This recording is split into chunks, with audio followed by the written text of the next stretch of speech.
আমরা তো আর প্রশাসনের উপরে গায়ে হাত দিতে পারি না, তারা আমাদের গায়ে হাত দিতে পারে, আমরা তো তাদের গায়ে হাত দিতে পারি না।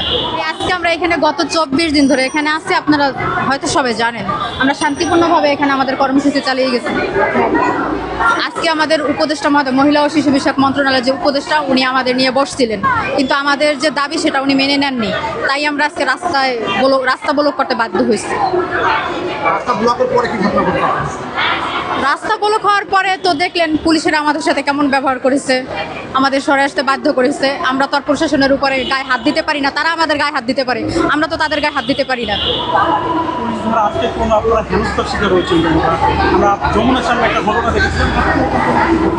না, যমুনার সামনে যেভাবে ঘটনা ঘটেছিল আজকে ওভাবে হয়নি। আপনাকে আন্দোলন চলমান রাখবেন নাকি আন্দোলন ভাই আমরা চলমান রাখবো। আন্দোলন যতদিন পর্যন্ত আমাদের দাবি মেনে নেওয়া হবে এতদিন পর্যন্ত আমরা আন্দোলন করেই যাব। রাস্তা ব্লকে বা পরবর্তীতে যেটা হবে সেটা আমরা পরবর্তীতে জানাই দিব আপনাদের। এখনো সিদ্ধান্ত হয়নি কি করব আমরা।